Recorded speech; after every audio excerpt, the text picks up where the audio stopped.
స్వయంకృతంతో జరిగింది గతం, స్వయం కృషితో ఎదగాలి మనం.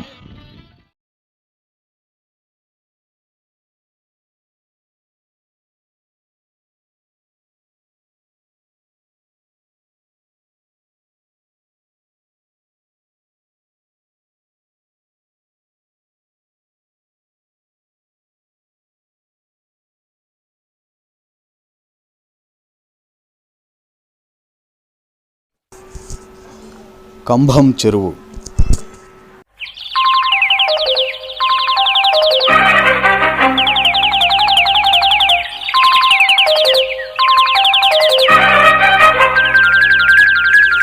పెద్ద పెద్ద జలాశయాలతో పోటీ పడే మా చెరువు కంభం పట్టణానికి గర్వకారణం.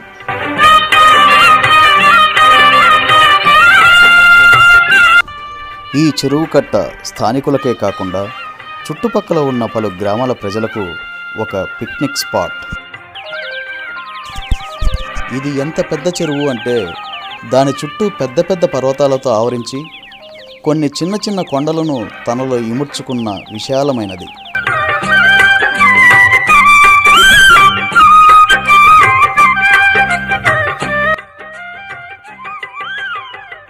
ఈ చెరువు వరదను ఆపటానికి ఇక్కడ కనిపిస్తున్న ఈ రెండు కొండల మధ్య దాదాపు 300-400 మీటర్ల మేర అడ్డుకట్ట నిర్మించవలసి వచ్చింది.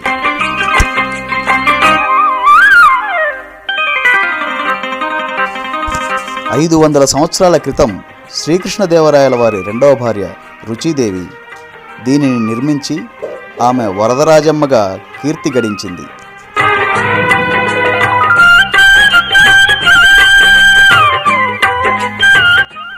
నీటితో నిండితే దాదాపు 20,000 ఎకరాల భూమికి సాగునీరు అందించి సస్యశ్యామలం చేసే సామర్థ్యం కలిగినది. ఈ చెరువు నీళ్లతో కలకల్లాడుతూ కెరటాలతో కేరింతలు కొడుతుంటే మా మనసులు ఆనందంతో ఉప్పొంగుతుంటాయి. ఈ ప్రాంత వ్యవసాయానికి ఆధారమైన ఈ చెరువును ప్రభుత్వం పట్టించుకుని ఒక మంచి పర్యాటక ప్రదేశంగా తీర్చిదిద్దితే చాలా బాగుంటుంది. ఈ ప్రాంతం కూడా అభివృద్ధి చెందుతుంది.